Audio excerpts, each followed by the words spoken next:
इस कार्यक्रम के पुण्यार्जक हैं सेठी छाबड़ा परिवार निवासी गुवाहाटी एवं कोलकाता, स्वर्गीय श्री कवरी लाल जी सेठी एवं स्वर्गीय श्री सुमेर मल जी छाबड़ा की पुण्य स्मृति में श्रीमती रतनमणि देवी सेठी, श्रीमती इंदिरा देवी छाबड़ा।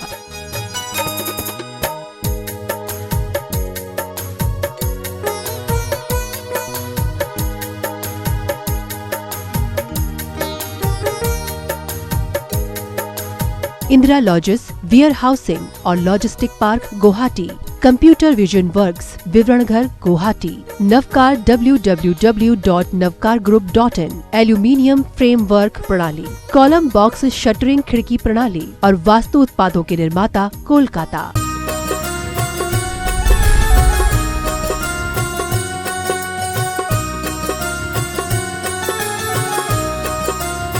संत शिरोमणि गुरुवर आचार्य श्री विद्यासागर जी महाराज की, गुणैतन प्रणेता, शंका समाधान भावना एक प्रवर्तक, प्रखर वक्ता, जन जन के संत बोले परम पूज्य मुनि श्री 108 प्रमाण सागर जी महाराज की, बोले परम पूज्य मुनि श्री अनंत सागर जी महाराज की।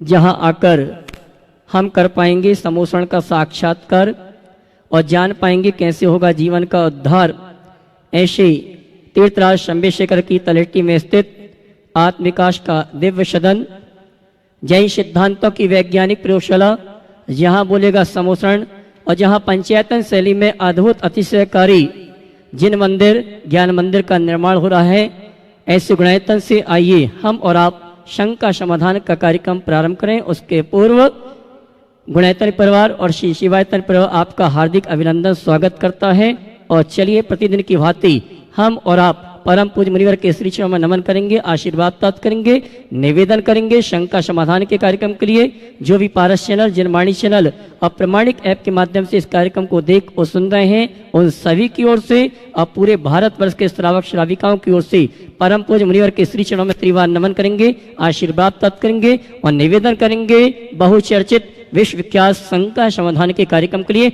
दोनों हाथ जोड़ लेंगे, बोलेंगे हे मुनिवर नमोस्तु, हे गुरुवर नमोस्तु, हे गुरुवर नमोस्तु।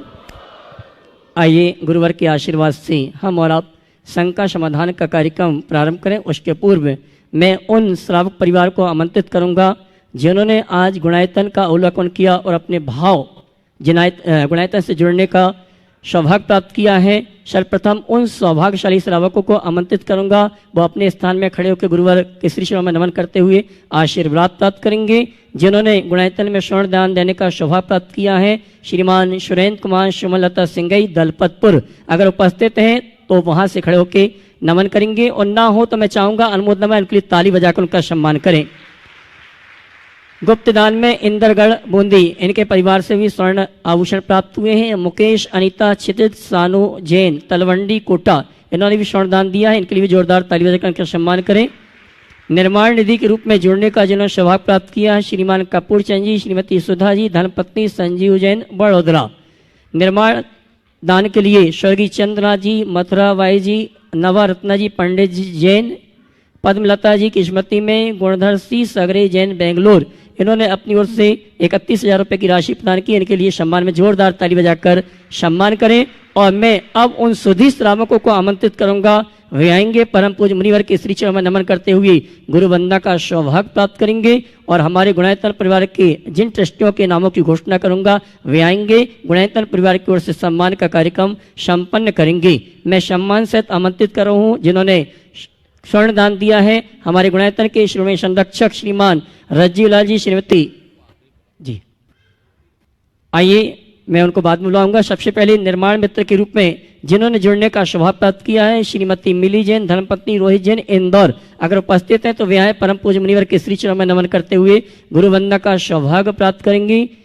आइए, नहीं है, उनके सम्मान में ताली बजाएं। इसी क्रम में श्रीमान प्रदीप कुमार, श्रीमती माया जी जैन, इंजीनियर प्रांजल, इंजीनियर अक्षत जैन टीकमगढ़ उपस्थित हैं तो वे यहाँ परम पूज्य मुनिवर के श्री चरणों में नमन करते हुए गुरु वंदना का सौभाग्य प्राप्त करेंगे। और उनके उनके सम्मान के लिए मैं आमंत्रित करूंगा हमारे गुणायतन ट्रस्ट परिवार के श्रीमान निर्मल जी जैन आगरा। वे आएंगे, हमारे सम्मानी श्रीमान प्रदीप कुमार जी का सम्मान का कार्यक्रम संपन्न करेंगे और आप जोरदार ताली बजाकर इनका सम्मान करें। और इसी क्रम में मैं आमंत्रित करूंगा उस परिवार को जिस परिवार की एक बिटिया बहन प्रतिभा स्थली से जुड़ी है, जबलपुर में अपनी सेवाएं दे रही हैं, सम्मान सहित आमंत्रित करूंगा जिन्होंने सूत्रधार के रूप में जुड़ने का सौभाग्य प्राप्त किया है। श्रीमती किरण जी सिंगई, मेजर संतोष कुमार जी सिंगई, संकल्प सारांश जी, श्रीमती तनुश्री विदिशा, डॉक्टर अनिल सिंगई। मैं विदिशा का परिवार श्रीमती किरण संतोष सिंगई जी, संकल्प जी, सारांश जी, तनु सिंगई, इन सभी को आमंत्रित करूंगा। वे आएंगे, परम पूज्य मुनिवर के श्री चरण में नमन करते हुए गुरु वंदना का सौभाग्य प्राप्त करेंगे।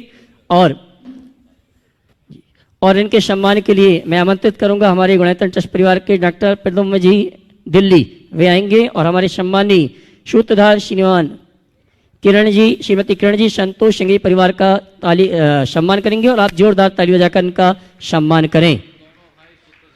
और मैं ये कहना चाहूंगा, ये दोनों भाई श्रीमान संतोष जी सिंगई और साथ में श्रीमान सुनील जी सिंगई, दोनों ने सूत्रधार के रूप में गुणायतन से जुड़ने का अवसर सौभाग्य प्राप्त किया है। जोरदार ताली बजाकर इनका सम्मान करें।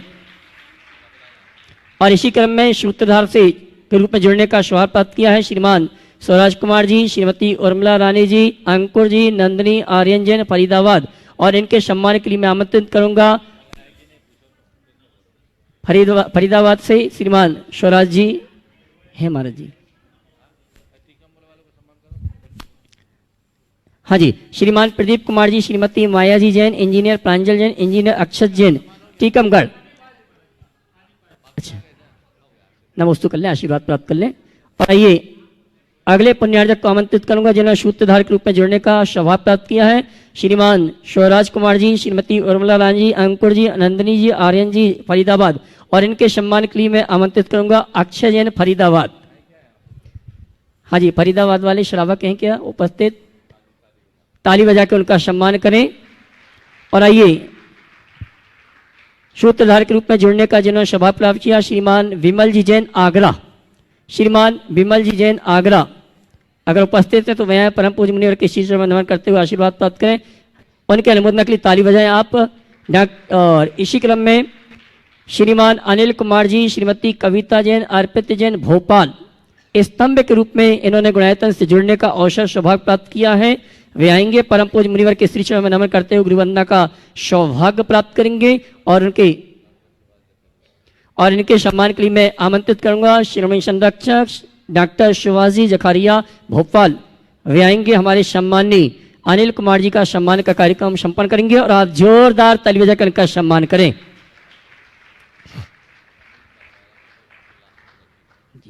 और आइए इसी क्रम में मैं उस परिवार को आमंत्रित करूंगा जिसकी बेटिया डॉक्टर बन चुकी है, बेटा भी डॉक्टरी की पढ़ाई कर रहा है, श्रीमान गुणायतन ट्रस्टी। और इनके सम्मान के लिए मैं आमंत्रित करूंगा हमारे गुणायतन परिवार की मंत्री श्रीमती चंद्रकला जी पाटनी रांची और श्रीमान राकेश जी चांदीवाल आगरा गुणायतन ट्रस्टी। ये दोनों आएंगे, हमारे सम्मानी श्रीमान रज्जी लाल जी, श्रीमती सुधा जी का सम्मान का कार्यक्रम संपन्न करेंगे। मैं चाहूंगा इस परिवार के लिए जोरदार ताली बजाकर का सम्मान करें। प्रातःकाल की वेला में इस परिवार को भी शांति धारा करने का अवसर प्राप्त हुआ था। और आइए सम्मान का क्रम में चलता रहेगा। श्रीमान संजय जी सिंगाई और दूसरा नाम ललित जी सिंगाई जबलपुर, जो कि हमारे श्रीमान रजी लाल जी के दामाद हैं। मैं चाहूंगा वो भी आए और हमारे गुणायतन का सम्मान स्वीकार करें और आप जोरदार ताली बजाकर उनका सम्मान करें। बंधु, प्रातःकाल की वेला में परम पूज्य मुनिवर ने संकेत दिया था, पुनः आपके लिए सूचना की आगामी 10 दिसंबर, 11 दिसंबर, 12 दिसंबर, 13 दिसंबर का बहुत ही महत्वपूर्ण दिवस है। 4 दिवसीय कार्यक्रम होगा। 10 दिसंबर को परम पूज्य मुनिवर के सानिध्य में हमारे गुणायतन के जितने ट्रस्टी हैं, जितने गुणायतन के पदाधिकारी हैं और जो गुणायतन से जुड़े हुए हैं, उनका विशेष अधिवेशन इस वर्ष रखा गया है पिछिका परिवर्तन के पूर्व। तो जो भी गुणायतन ट्रस्टी हैं, अगर इस सूचना को सुन रहे हैं तो आप अपने आने की सूचना गुणायतन में प्रेषित करें, जिससे व्यवस्थित आपके रुकने आदि की व्यवस्था हम कर सकें। साथ ही परम पूज मुनिवर का चातुर्मास ऐतिहासिक प्रभावना के साथ संपन्न हुआ है।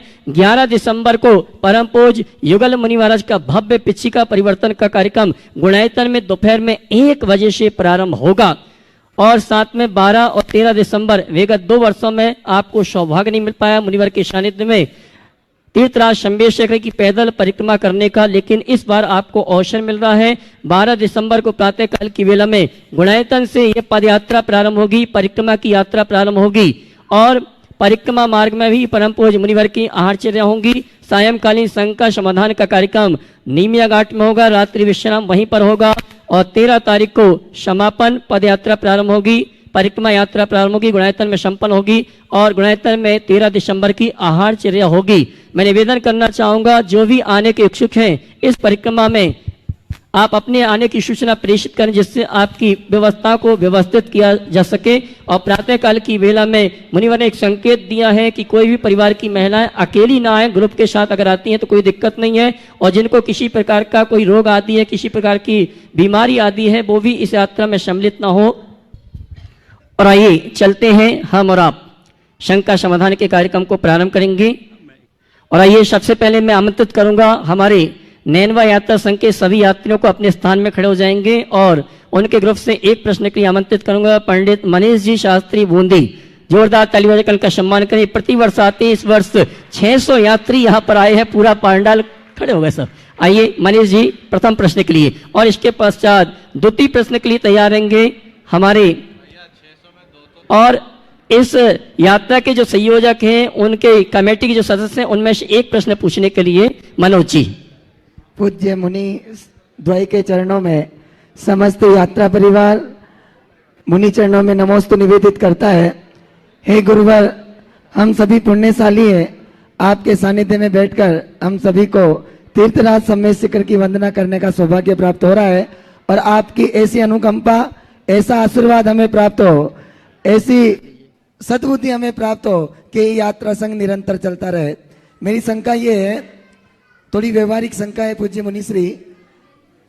तीर्थराज वंदना पर हम लोग जाते हैं तो आजकल ऐसा ट्रेंड देखने को मिल रहा है कि हर कूट पर पुजारी लोग विराजमान होते हैं, पुजारी लोग रहते हैं और व्यक्ति दर्शन नहीं करता है उससे पूर्व थाली लेकर के खड़े हो जाते हैं। थोड़ा सा ये देखने में अटपटा होता है और ये यदि लंबा चलेगा तो कहीं ना कहीं जो अन्य धर्मों में जो कुप्रथाएं हैं वो भी हमारे धर्म में आ जाएगी। इसके लिए थोड़ा सा मार्गदर्शन आपका। देखिए, अगर ऐसा होता है तो यात्रियों को भी सावधान होना चाहिए और इसका संबंधितों को जानकारी भी देनी चाहिए। आप तीर्थ यात्रा करें, वंदना करें और वंदना करके भगवान के आगे जो द्रव्य चढ़ाने की परिपाटी वही चढ़ाएं। अपना जो भी द्रव्य है वो गुल्लक में डालें ताकि वो इस क्षेत्र के विकास में लगे और यही उचित होगा। आप लोग चूँकि डालने लगते हैं तो उनको आदत बन जाती है, तो उनकी गलती कम, आपकी गलती ज़्यादा है। आप दे ही नहीं तो ऐसी स्थिति क्यों बनेगी। बहुत अच्छी बात आपने रखी है। प्रत्येक यात्री को ये बात सोचना चाहिए कि मैं अपना द्रव्य कहाँ दे रहा हूँ, किसके लिए दे रहा हूँ। कर्मचारियों को कोई बख्शीश देने की बात है तो कमेटी उनका पूरा ध्यान रखे, वो होना चाहिए। और जो भी हो उसके लिए भी हर जगह कर्मचारी सहयोग पेटियां होती उसमें डालें ताकि वो बख्शीश सबके खाते में जाए, किसी एक में न जाए। थाली में आप न डालें, आप गुल्लक में दें। नमोस्तु गुरुदेव। यात्रा संघ की तरफ से मनोज जी को मैं आमंत्रित कर रहा हूँ, वो एक छोटी सी शंका। जल्दी और अगले प्रश्न के लिए तैयार रहेंगे श्रीमती सुनीता जी छावड़ा, अहमदाबाद। नमोस्तु गुरुवर, नमोस्तु गुरुवर। हमारी समिति हर साल 600 साढ़े 600 यात्री इस शंबेश्वर तीर्थ स्थल पर लेकर आती है। हमारी शंका यह है कि हमारी समिति जो ये यात्रा लेकर आती है उसमें हमारे सदस्य एक ही वंदना कर पाते हैं इनकी व्यवस्था, तो हमें उस एक ही वंदना कर भाव तो हमारे 3 वंदना के होते हैं परंतु हम एक ही वंदना कर पाते हैं, तो इसके लिए हमें देखो मार्गदर्शन करें। एक वंदना कर लेते हो बहुत अच्छा है, मैं तो कहूँ नहीं भी करो तो बहुत फायदा है। 600 की वंदना करवा लो, ये क्या कम है। हाँ, तो जो व्यवस्था से जुड़े हुए लोग हैं उन्हें इस बात का विकल्प नहीं करना चाहिए। पर जो व्यवस्थाओं का लाभ लेने वाले लोग हैं उन्हें चाहिए कि थोड़ा इनका भी सहयोग करे, खुद व्यवस्थित हो जाए ताकि ये भी दिल भर करके वंदना कर ले। और आपको ये सोचना चाहिए, तुम्हारे माध्यम से मैं उन सबको बोलना चाहूँगा जो समूह में यात्रा में आते, उन्हें ये सोचना चाहिए कि ये हमारे सहयोगी हैं, नौकर नहीं। एक कार्यक्रम लाने के लिए, एक यात्रा कराने के लिए महीनों लोग खपना पड़ता है, सारी तैयारियां करनी पड़ती है, व्यवस्थाएं भी होती है, और तुम लोग क्या करते हो, उसकी कमियां निकालते हो, उसको 10 बातें सुनाने लगते हो, सामने वाले का मन खराब कर देते हो।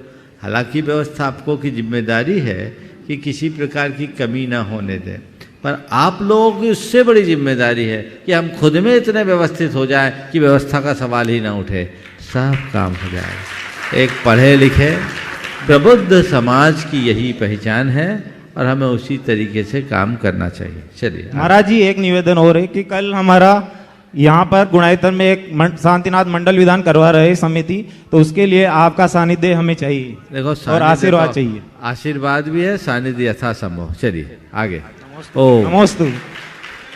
श्रीमती सुनीता जी छावड़ा अहमदाबाद, उसके बाद तैयार रहेंगे सुरेश कुमार जी तपोदय तीर्थ बिजोलिया। निज गुरु के गुरु बने, संतों के संत, ऐसे महान आचार्य विद्यासागर जी महाराज के चरणों में मेरा सत सत नमन, सत सत नमन। श्रेष्ठ गुरु के श्रेष्ठ शिष्य मुनि श्री प्रमाण सागर जी, मुनि श्री अरह सागर जी महाराज के चरणों में मेरा सत सत वंदन, सत सत वंदन। महाराज जी, जीवन की भागदौड़ में बहुत कुछ ऐसा था जिसे हमने जाने दिया, बाद में पता चला जो जाने दिया वही तो जीवन था, वही मूल्यवान था और वही धर्म था। अब महाराज जी ऐसा है कि अहमदाबाद समाज में अगर कोई साधु संत आते हैं तो गृहस्थी की भागदौड़ में मैं पूजा पाठ छोड़ के चौका में चली जाती हूँ। तो कई बार मुझे लगता है कि क्या मेरा पूजा छोड़कर चौका में जाना उचित है? दोनों का मूल्यांकन करें तो मतलब ये सही है कि नहीं महाराज जी? आहार दान भी पूजा है, समझ गए। आचार्य समंतभद्र महाराज ने पूजा को वैयावृत्त कहा है, आहार दान वैयावृत्त है। आचार्य कुंद ने भी वैयावृत्त को जिन भक्ति कहा है, समझ गए। और एक घटना सुनाता हूँ। कुंडलपुर से गुरुदेव का बिहार हुआ, गर्मी का समय था, लंबा बिहार हुआ। एक गांव में आए, रैपुरा गांव था, आहार चर्या को उठे। गर्मी प्रचंड थी, सन 2003 की बात है, और 2 शिफ्ट में संकाहार हुआ। अचानक चूंकि आचार्य का आना हुआ, सबको उम्मीद थी कुम्हारी में आहार होगा, आहार रैपरा हुआ। छोटी सी समाज, 4-5 घर की, तो उतने में ही सब चौकों में आहार हुए। तो 2 शिफ्ट में साधु संतों का सबका आहार हुआ, संग बड़ा था। आहार के उपरांत 2 बजे एक ब्रह्मचारिणी बहन आई और उसने गुरुदेव से कहा, गुरुदेव आज एक बड़ी गलती हो गई। क्या? बोले आज मैंने पूजा नहीं की और अभोजन कर लिया। शुरू सुबह से चौके में घुस गए, 2 शिफ्ट में आहार करे, गर्मी भी थी, फिर मैं भी बैठ गई। जब भोजन कर लिया, आहार कर लिया, तब ख्याल आया तो मैंने पूजा ही नहीं की। गुरुदेव ने कहा था महाराज को पड़ गया था? बोले पड़ गया था। पूजन किया था? बोले किया था। बोले हो गई पूजा। समझ गए? चलो नमोस्तु महाराज जी, नमोस्तु महाराज जी। श्रीमान सुरेश कुमार जी तपोदय तीर्थ बिजोलिया, उसके बाद तैयार रहेंगे हमारे सत्यनगर की युवा साथी शांतिनाथ दिव्य घोष के समस्त युवा साथी अपने स्थान में खड़े होंगे और एक प्रश्न करेंगे। हेलो, तपोदय तीर्थ क्षेत्र बिजोलिया से श्री सुरेश कुमार जैन तपोदय तीर्थ क्षेत्र से प्रश्न कर रहा हूँ महाराज जी। मैं है कि हम किसी भी दाह संस्कार में जाते हैं और वहाँ पर बैठते दाह संस्कार होता है, जब तक तो लोगों के अंदर बातें होती है और उनको वैराग्य उमड़ता है। लोगों में बातें होती, उनको वैराग्य की बातें करते, वैराग्य उमड़ता है। ऐसा लगता है जैसे भी संसार छोड़ देंगे। दाह संस्कार के पश्चात जब घर आते, नहा धो के मंदिर जाते, खाना खा के फिर भूल जाते, वापिस संसार में रम जाते। ऐसा क्यों है? इसको शमशानिया वैराग्य कहते हैं। हमारी भाषा में इसको मसाणिया बैराग बोलते हैं। हाँ, शमशानिया बैराग है, पर अब तो ये भी ख़त्म हो गया। अब तो मुझे लगता है कि शमशान में ये बातें भी नहीं होती, वहाँ तो दूसरे तरह की चर्चाएं शुरू हो जाती कि इसका वारिस कौन होगा, इसका उत्तराधिकारी कौन होगा, इसका माल किसको मिलेगा, है ना। और कई तरह के लोग सामाजिक पंचायतें भी, आपसी बातें भी वहीं कर लेते। यह मनुष्य की छिन्न होती हुई संवेदना की अभिव्यक्ति। ओम नमोस्तु नमोस्तु नमोस्तु। हाँ, शांतिनाथ दिव्य घोष सतना के सभी व शांति उसके बाद तैयार रहेंगे गुणातन ट्रस्टी श्रीमान अनिल जी तलवाड़ा वाशवाड़ा पूरे परिवार के साथ।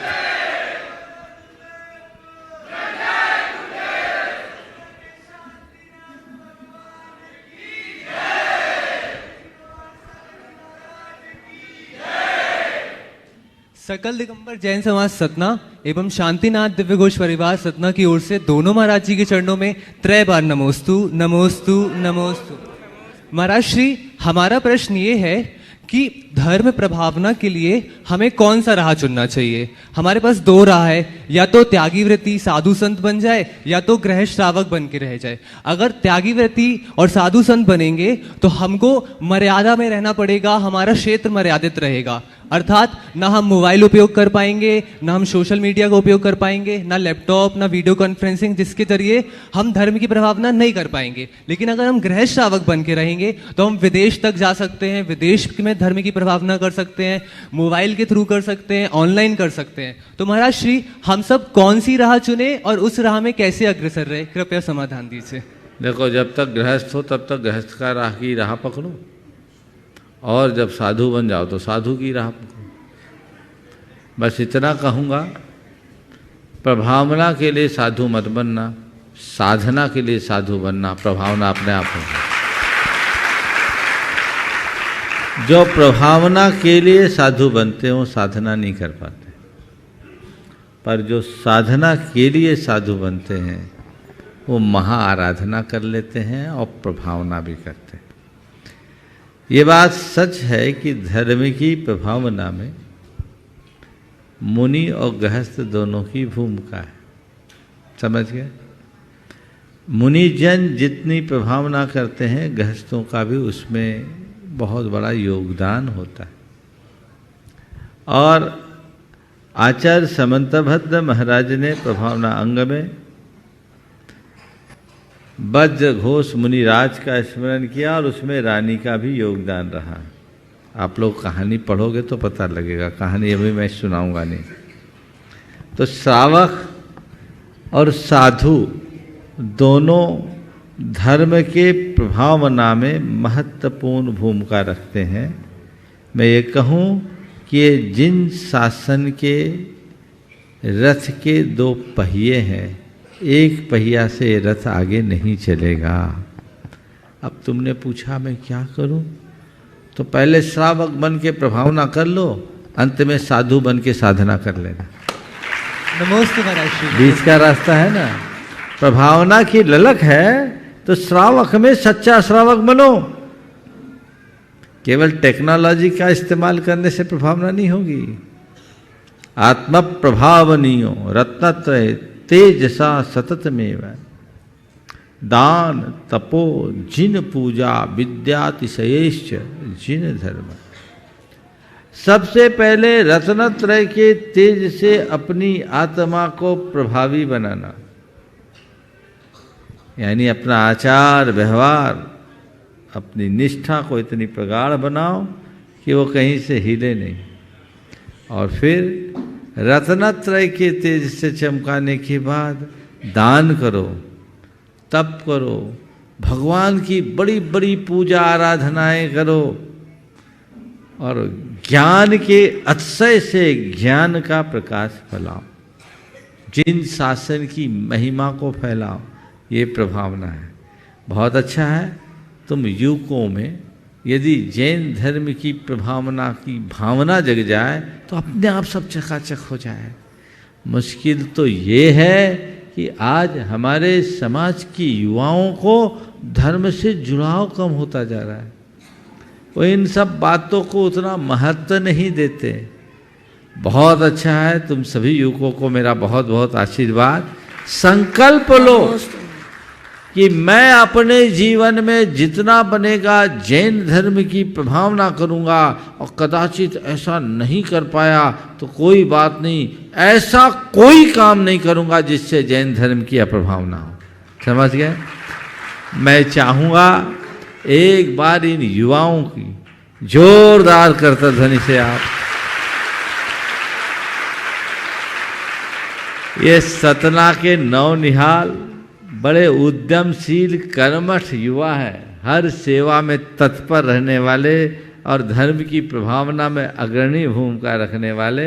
जब मैं सतना से यहाँ आया था, अब सतना प्रवास था, यहाँ आने के टाइम तब इन युवकों ने एड़ी चोटी एक करके कर रख दी थी, और सभी साधु संतों की सेवा करते हैं और सभी सुसंस्कारित युवक हैं। इन्हें बहुत बहुत आशीर्वाद। चलो नमोस्तु पुण्यायतन ट्रस्टी श्रीमान अनिल जी तलवाड़ा वाशवाड़ा। उसके बाद मैं सम्मान से आमंत्रित करूंगा मुनिवर अक्षय सागर जी महाराज की गृहस्थ अवस्था की बहन विजया आरवाड़े महाराष्ट्र सांगली, जो विगत 3 महीने से साधना कर रही हैं, आज हमारे बीच से विदा ले रही हैं। हाँ जी महाराज जी, मेरा और मेरे पूरी परिवार की तरफ से 3 बार नमोस्तु नमोस्तु नमोस्तु। महाराज जी, मेरा प्रश्न यह है कि जब हम पूजा करने बैठते हैं, स्थापना कर लेते हैं, उसके बाद हम या अभिषेक शांति धारा देखने या भूख लेने पूजा की उठते हैं, वो कहाँ तक सही है?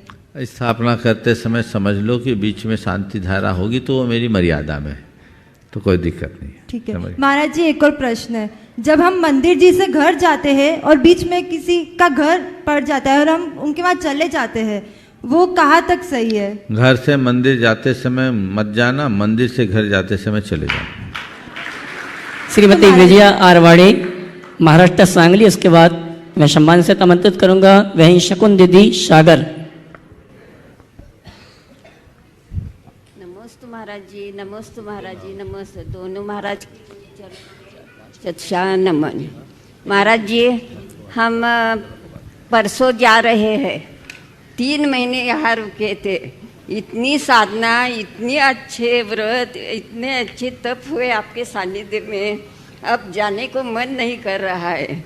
वो साधना भी इसलिए हुई कि चंद्रकला दीदी के यहाँ भोजन, शकुन दीदी के यहाँ व्रत भोजन अच्छी तरह, इतनी अच्छी तरह वो अपने हाथों से हमें खिलाया, इसीलिए व्रत साधना और तप इतनी अच्छी तरह तालियां बजाइए कि हम जाएंगे तो हमें जा नहीं रहा है, तो घर जाके हम ऐसी साधना और ऐसे कैसे करेंगे महाराज? बिल्कुल ऐसा ही संकल्प लेके जाओ तो सब हो जाएगा। बहुत बहुत आशीर्वाद। चलिए बहन शकुन दीदी जो आज हमारे बीच से सागर जा रही हैं, लेकिन इनका जाने का भाव नहीं है, उसके साथ आमंत्रित करूंगा। उसके बाद आमंत्रित करूंगा ब्रह्मचारी संजय भैया जी कटंगी। दोनों मुनिराजों को बारंबार नमोस्तु नमोस्तु नमोस्तु। महाराज श्री, एक हमारी मंदिर में एक बहन है, मेरी मंदिर में एक बहन है जिसने अपने 30 साल की उम्र में अपने पति को खोया। 5 बच्चे थे, एक बच्चे को पेट में छोड़ के गए थे वो। आज उनकी स्थिति मतलब बहुत ज़्यादा सीरियस ऐसी स्थिति है उनकी, लेकिन उनके बच्चे अपनी माँ का दर्द नहीं समझते, तो उन्हें बच्चे अपनी माँ का दर्द नहीं समझ पाते। तो कृपा उनको एक संबोधन दे देना। आज वो कल हमसे पूछेंगे कि आप महाराज जी से आशीर्वाद लाएंगे। और महाराज जी, मेरा प्रश्न है, जो व्यक्ति सबके बारे में सबकी खुशी चाहता है, सबके बारे में अच्छा सोचता है, वही व्यक्ति अपनी ज़िंदगी में अकेला क्यों रह जाता है? देखिए, पहले तो जिस बहन की बात आपने की है, मैं उन्हें आशीर्वाद दूंगा और कहूँगा धैर्य रखो, संबल रखो। हमारा काम हमने किया, बच्चों को अपना फर्ज निभाना चाहिए, कर्ज चुकाना चाहिए, पर यदि वो ऐसा नहीं करते तो मन को हताश मत होने दें। अपने मन को और मजबूत बनाएं और ये सोचें, जब मैंने आग की नदी पार कर ली तो अब क्या बचा है। स्वावलंबी बन करके जीवन जिए, पर निर्भरता से अपने आप को मुक्त रखे। बच्चों का कर्तव्य है कि वो माँ बाप की अंतिम श्वास तक सेवा करे, उनका ख्याल रखे। पर यदि संतान उपेक्षा करते हैं तो माँ बाप पर मुखापेक्षी न हो, हताश न हो, अपने आप को इतना मजबूत बनाए कि अपना रास्ता प्रशस्त कर सके। और व्रती है तो जहाँ उनका व्रत पड़े, व्रतों का निर्वाह हो, वहाँ रहने का प्रयास करे। आपने जो सवाल किया है, सबको खुश रखने की कोशिश करने वाला व्यक्ति स्वयं को अकेला महसूस क्यों करता है? देखिए, स्वयं को अकेला दो स्तर पर महसूस किया जाता है कि वे लोग जिनको औरों से अपेक्षा होती है और उसकी पूर्ति नहीं होती, और दूसरे वे लोग जिन्हें किसी की अपेक्षा या ज़रूरत नहीं होती। जो लोग औरों से अपेक्षा रखते हैं वे सदैव दुखी होते हैं, क्योंकि आज तक कोई किसी की अपेक्षा पूरी नहीं कर पाया। नहीं करता ये बात मैं नहीं कहता, नहीं कर सकता ये बात सही है और समझना चाहिए, पर हम लोग परमुखापेक्षी हैं। हमेशा औरों से हम खुशियाँ चाहते हैं, और इसीलिए आप अगर औरों को खुश रखने की भी कोशिश कर रहे हो तो ये इसी अपेक्षा से रख रहे हो कि वो मुझे खुशी देगा। ये कला बदलिए, खुद खुश रहो अपने में रहकर और औरों की खुशी में सहभागी बनो। सबको खुश रखोगे पर खुद कभी खिन्न नहीं हो सकोगे, चाहे दुनिया तुम्हें किसी भी हाल में क्यों न छोड़ दे। तो अपने को अपनी स्थिति में रहना चाहिए, अपने को अपनी स्थिति में रमने की कोशिश करनी चाहिए। जो दूसरा अकेलापन है वही एकत्व है, वही अध्यात्म की वास्तविक अनुभूति, जीवन के परम एकत्व का अनुभव। कोई किसी का साथ नहीं देता ये शिकायत की भाषा है, कोई किसी का साथ दे नहीं सकता ये यथार्थ का बोध है। उस यथार्थ बोध को समझकर चले और जीवन का पथ पे चले। नमस्ते महाराज। ब्रह्मचारी संजय भैया जी कटंगी, उसके बाद सम्मान सहित आवाज दूंगा बहन सुषमा दी सागर तसली जबलपुर, उनके सभी भाइयों को, श्रीमान संतोष कुमार जी और श्रीमान सुनील कुमार जी पूरे परिवार के साथ एक प्रश्न के लिए। प्रातः स्मरणीय संत श्रोमणी आचार्य गुरुवर श्री विद्यासागर जी महामुनि राज की, परम पूज्य श्री प्रमाण सागर जी अरह सागर जी महाराज की। महाराज श्री जी 10 अगस्त को कुंडलपुर में मेरी माँ का संलेखना पूर्वक समाधि मरण हुआ, जिसमें सिद्धार्थ भैया के माध्यम से आपका प्रतिदिन आशीर्वाद आता था। उसका ये फल हुआ कि 14 दिन उन्होंने निर्जल उपवास के साथ अपनी इस काय का विसर्जन किया है। महाराज जी, महाराज जी मेरी ये शंका है, परसों का जो आचार्य पदारोहण था, आचार्य श्री जी प्रति अपनी उम्र पार करते जा रहे हैं और उम्र के बढ़ते हुए इस पड़ाव पर उनका तप, उनका त्याग, उनकी तपस्या, उनकी यश कीर्ति, लोगों का उनके प्रति आकर्षण बढ़ता चला जा रहा है। इसका क्या कारण है? क्या तीर्थंकर पूर्व अवस्था में इसी तरह का पुण्य लेकर आते थे जिस तरह का पुण्य हमारे अपने आचार्य श्री जी लेकर आए हैं? महाराज देखिए, पहले तो मैं चाहूँगा ब्रह्मचारी संजय भाई का जोरदार अभिनंदन कीजिए। एक व्रती ब्रह्मचारी होने के साथ साथ इन्होंने अपनी माता जी की जिस तरीके से सेवा की है बहुत दुर्लभ है। और मैं ये कहूँगा, एक सीख लो कि तुम्हारा अव्रती बेटा तुम्हारा उद्धार नहीं करेगा, कोई त्यागी व्रती ही तुम्हारे जीवन का कल्याण कर सकेगा।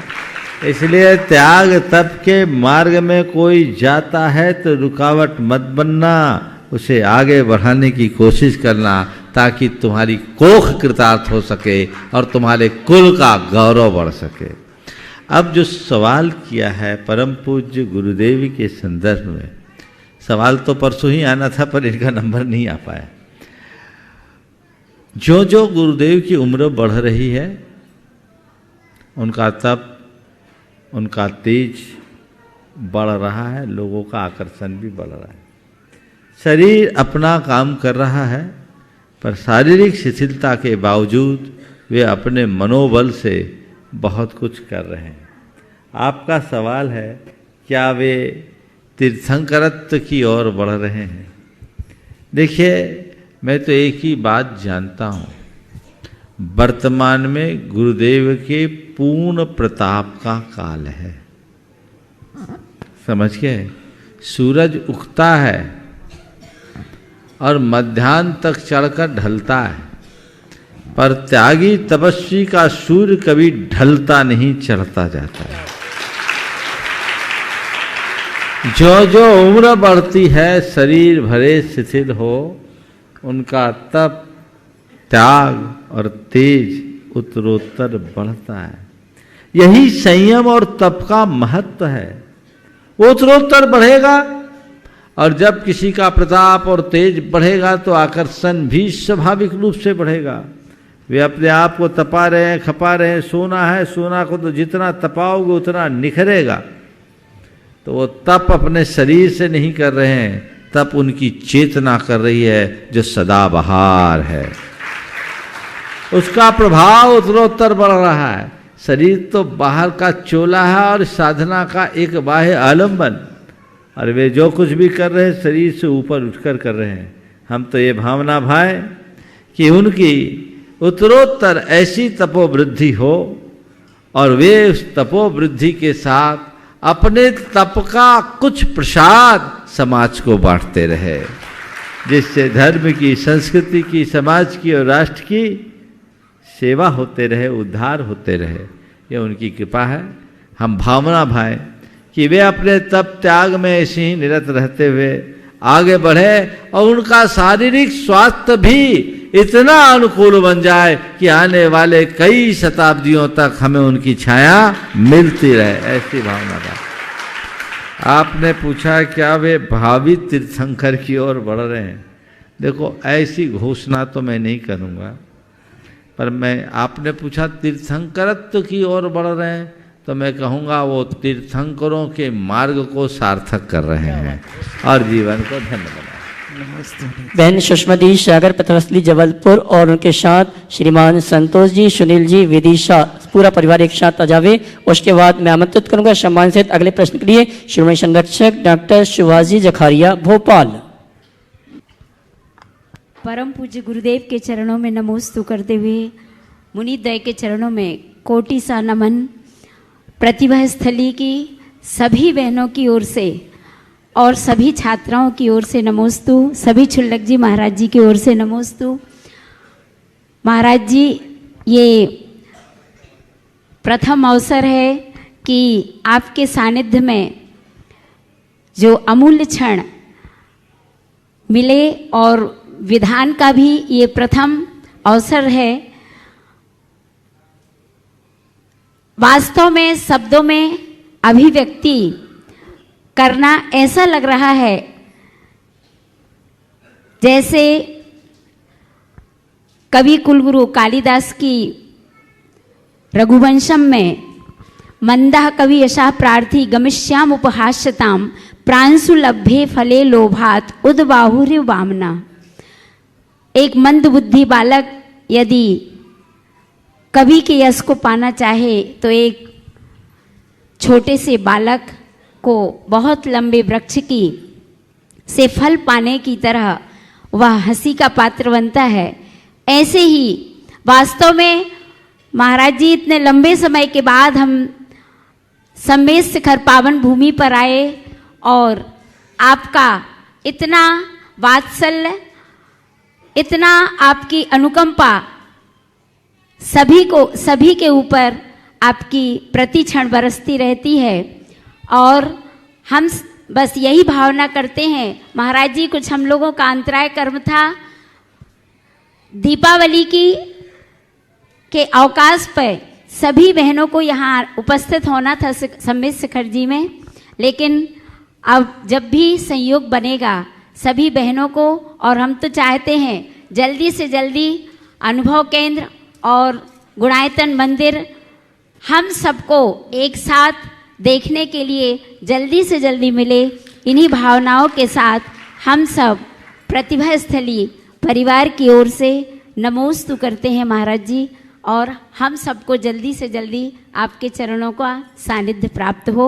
इन्हीं भावनाओं के साथ हाँ, सवाल। हाँ महाराज जी, कल हम लोगों ने अनुभव केंद्र का अवलोकन किया और जो भैया जी ने बताया उसको देख के वाह जो आपके अनुसार कहते हैं हमारे मुंह से सिर्फ वो ही निकल रहा है, और हम इतने लालातिया हैं कि कब हो और मैं कब उसका टिकट का रिजर्वेशन कराऊं, मुझे तो आप ये बता दीजिए। मैं बहुत थोड़े समय की प्रतीक्षा कीजिए, शीघ्र ही वो घड़ी आ रही। बहुत बहुत आशीर्वाद। हाँ, डॉक्टर सुभाष जी अपना प्रश्न है, उसके पूर्व मैं आमंत्रित करूंगा अजीत जी गंगवाल कोलकाता वे आएंगे। परम पूज्य मुनिवर के शिष्य में नमन करते हुए गुरु वंदना का शोभा प्राप्त करेंगे और उनके सम्मान के लिए आमंत्रित करूंगा श्रीमान गुणायतन ट्रस्टी पी.के. जैन साहब लखनऊ। हाँ, जब डॉक्टर साहब सवाल करें। हाँ, चाणक्य का एक नीति वाक्य है कि मनुष्य वही कृत्य करे जिसमें वह पारंगत है। अब महाराज जी, आज के लोक शिक्षा के हिसाब से आदमी काम करता रहता है, एक पर्टिकुलर चीज में पारंगत हो जाता है 60-70 साल की उम्र तक, और उसके बाद में वो अपना मार्ग बदलना चाहता है। ये समस्या सभी रिटायर्ड लोगों की है, उन सभी लोगों की है जिन्होंने 50, 60, 70 साल तक एक अलग तरह से काम किया, उसमें पारंगत हो गए हैं। अब महाराज जी, यदि वो आध्यात्म की तरफ बढ़ते हैं या दूसरा कोई मार्ग चुनते हैं तो उनके लिए क्या निर्देशन है महाराज जी?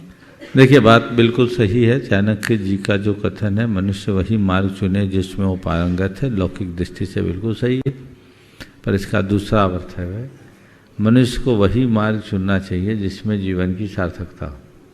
इसे भी कभी नहीं भूलना चाहिए। हमने अपने प्रोफेशन को चुना, उसमें पारंगतता प्राप्त की, इसमें कोई संशय नहीं, एक बहुत अच्छी बात है और ये एक उपलब्धि भी है। आप जैसे एक चिकित्सक हैं और आपने चिकित्सा के क्षेत्र में एक अलग पहचान बनाई, ये आपके जीवन की एक उपलब्धि है। पर व्यक्ति को एक बात सदैव ध्यान में रखना चाहिए कि मेरा पेशा और मेरा धर्म, मेरे जीवन में दोनों के बीच संतुलन होना चाहिए। अभी तक मैंने जो किया वो अपने पेशे के लिए किया, वो मेरी जीविका का आधार था, और अब मुझे अपने जीवन का आधार तय करना है। व्यवसाय जीविका का आधार है तो धर्म जीवन का आधार है। जब तक आप उसे नहीं धारोगे, अपना उद्धार नहीं कर सकोगे। तो अपने जीवन का उद्धार करना चाहते हो तो हमें धर्म को धारण करना पड़ेगा और धर्म की ओर मुड़े। तो हमें वही कार्य करें जिसमें हम पारंगत हैं। तो पारंगतता थी, आपने किया, अब हमें उस कार्य को भी आगे करना है जिसमें हमें पारंगत होना है और जीवन को पार लगाना है। तो अभी तक तो हमने अपनी पारंगतता से एक पहचान बनाई है, अब हमें अपने आप को पार लगाने का उद्यम करना है। तो उसके लिए तो धर्म की नाव पर सवार होना ही पड़ेगा। तैयार होइए, मन बदलिए और आगे बढ़िए। और ये आज से नहीं, हर युग में।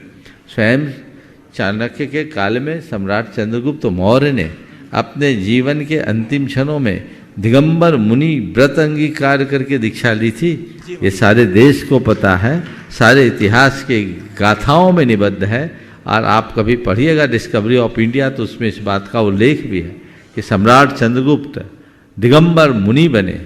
ऐसा और श्रवण बेलगोल के गुफा में शिलालेखों में उनका उल्लेख भी है। तो ये क्या हुआ, चंद्रगुप्त जब तक राजा थे तब तक एक श्रेष्ठ राजा हुए, और जब साधु बने तो एक साधु बने। मैं आप जैसे लोगों से कहता हूँ, अगर आपके जीवन का पूर्वार्ध एक अच्छे प्रोफेशनल के रूप में विकसित हुआ तो कोई बात नहीं, उत्तरार्ध एक अच्छे साधक के रूप में भी हो सकता है। और एक नीति है, जे कम में सूरा ते धम में सूरा। अभी एक बात और कहूँगा इस संदर्भ में। आजकल एक थोड़ा भ्रम हो गया है कि धर्म तो बाल ब्रह्मचारियों के ही बस का है। यह गलत है। अरे 24 में 19 ने गृहस्थी बसाई, 5 रह गए, वो भी हुंडाओ सरपनी के कारण। समझ गए? बात अलग है कि हम लोग भी सब बाल ब्रह्मचारी हैं, पर मैं तो सोचता सब बाल ही ब्रह्मचारी हो जाएंगे तो आगे ब्रह्मचारी पैदा कहाँ से होगा? जनरेशन बने रहना चाहिए। तो गृहस्थ भी अपना कल्याण कर सकता है,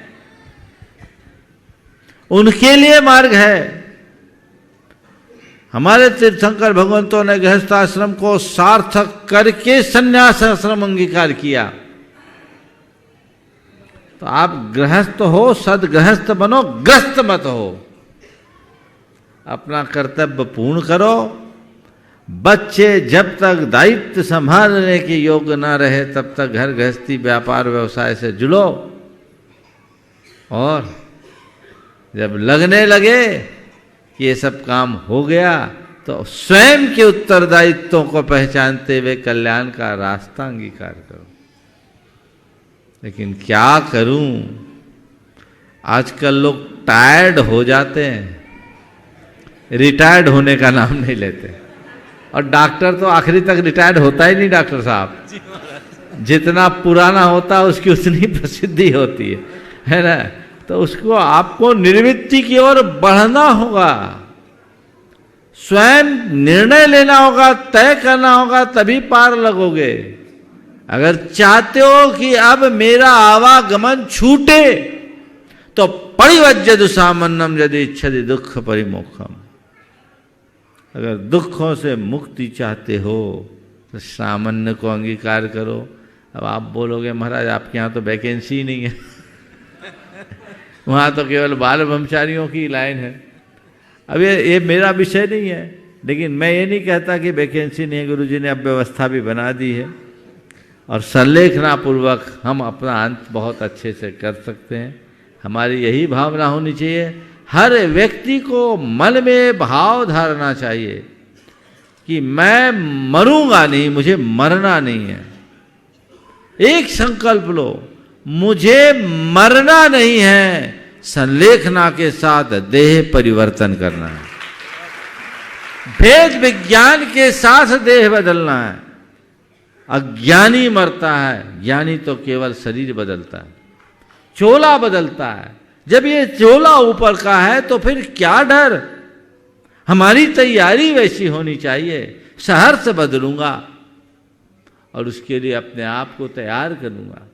तो जब तक हम संलेखना के स्वरूप को नहीं समझते, उस अनुरूप रास्ता अंगीकार नहीं करते, तब तक ऐसा नहीं हो सकता। नमोस्तु महाराज जी, नमोस्तु। और आइए मैं सम्मान से आमंत्रित करूंगा श्रीमान अजीत जी गंगवाल कोलकाता परिवार के साथ आएंगे, गुरुवंदना का सौभाग्य प्राप्त करेंगे और उनके सम्मान के लिए आमंत्रित करूंगा गुणायतन ट्रस्टी श्रीमान पी के जैन साहब लखनऊ। इसी क्रम में जिन्होंने सूत्रधार के रूप में जुड़ने का सौभाग्य प्राप्त किया है श्रीमान आशीष जी भारिल अशोकनगर सपरिवार आएंगे। परम पूज्य मुनिवर के श्री चरण नमन करते हुए गुरुवंदना का सौभाग्य प्राप्त करेंगे और उनके सम्मान के लिए आमंत्रित करूंगा गुणायतन ट्रस्टी श्री नेमीचंद जी जैन शमशाबाद। और बंधु मैं ये कहना चाहूँगा, आज हमारे समाज को गौरव प्रदान किया उस युवा साथी ने।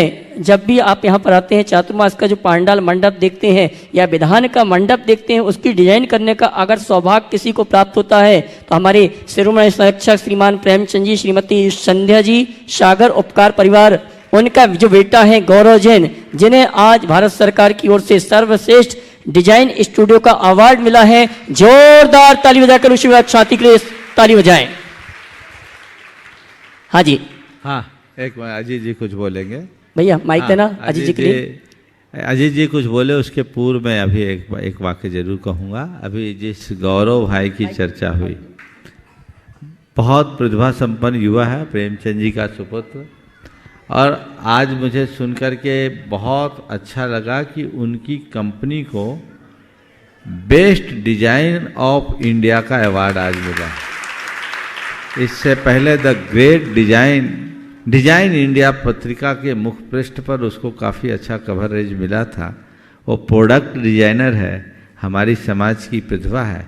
थोड़े उम्र में उसने ये पहचान बनाई है और मेरा उसे आशीर्वाद है, बचपन से जुड़ा हुआ है, ऐसे ही आगे बढ़ता रहे। अब अजीत जी जो एक बहुत अच्छे इंटीरियर डिजाइनर है, आर्किटेक्ट है, अपनी बात कहेंगे। नमस्ते गुरुदेव। अद्भुत प्रगति हुआ, देखने लायक।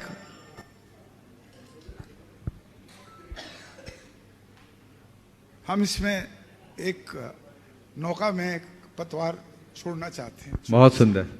अजीत जी का स्वागत है। अजीत जी ऐसे आप जैसे लोगों की ज़रूरत ही है यहाँ पर। अभी बात करूँगा अलग से। आपको नौका में पतवार नहीं, हम तो नौका की में सवार करके पार लगाने के लिए बिठाना चाहेंगे। बहुत आशीर्वाद। चलिए।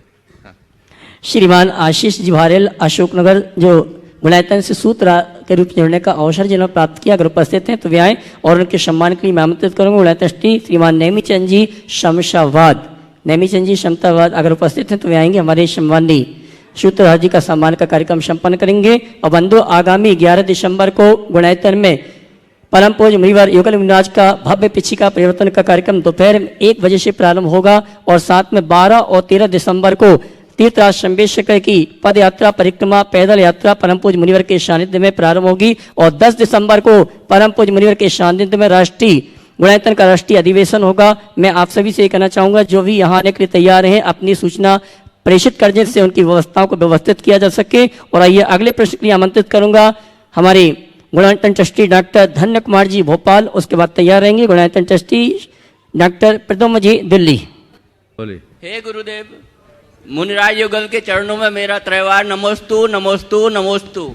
कहते हैं कि श्रावक को कुछ भी सुनने या कार्य करने के पहले अपनी शुद्धि अशुद्धि का विचार करते रहना चाहिए।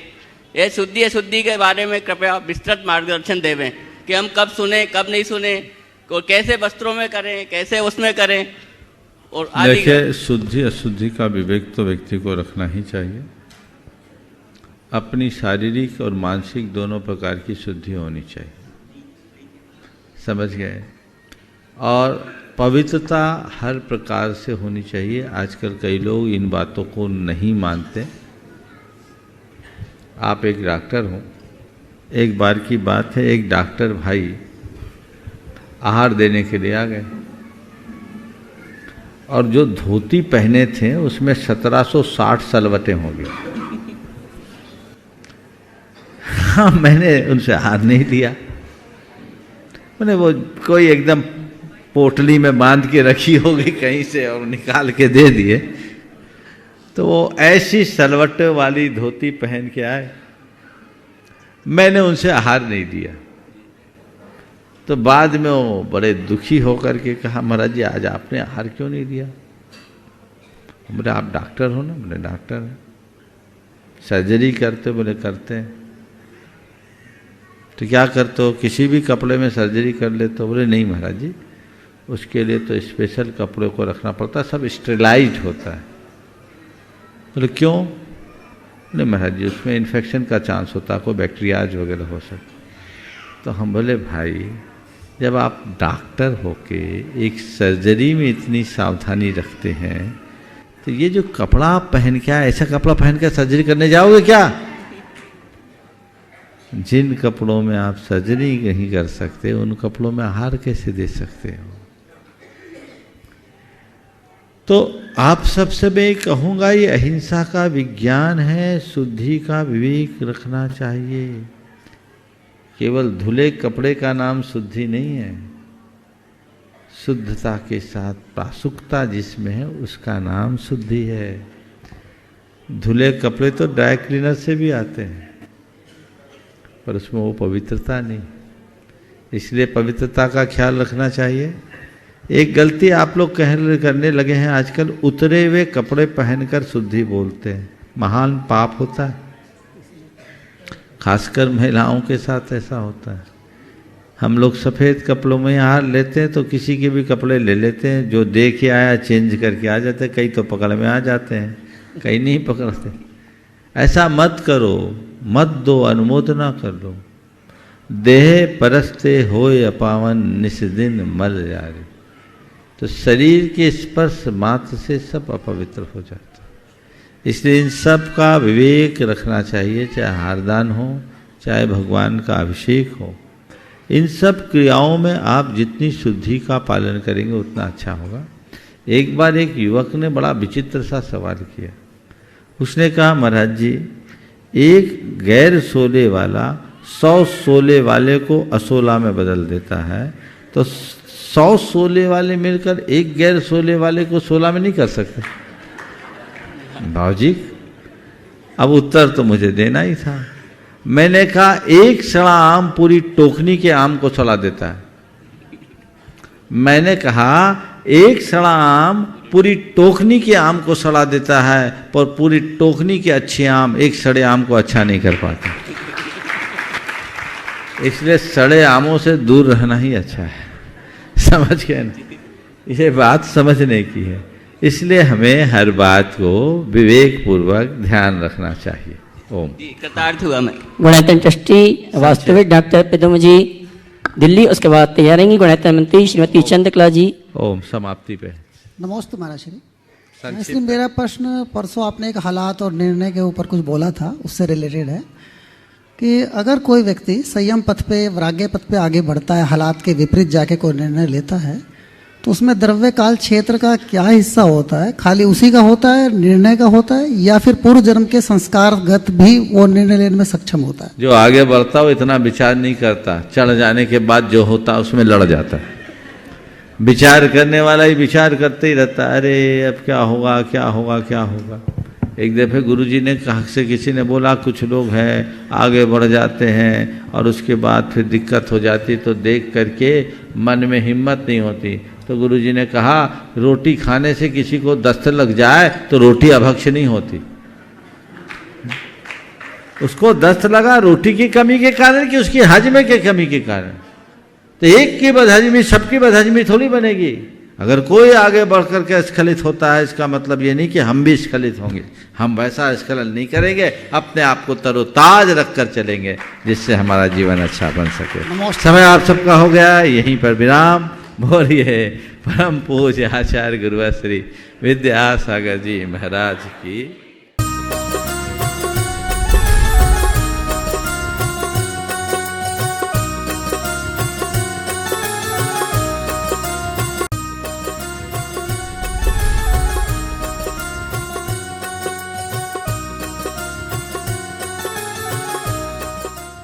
इस कार्यक्रम के पुण्यार्चक थे सीटी छाबड़ा परिवार निवासी गुवाहाटी एवं कोलकाता, स्वर्गीय श्री कवरी लाल जी सेठी एवं स्वर्गीय श्री सुमेर मल जी छाबड़ा की पुण्य स्मृति में श्रीमती रतनमणि देवी सेठी, श्रीमती इंदिरा देवी छाबड़ा।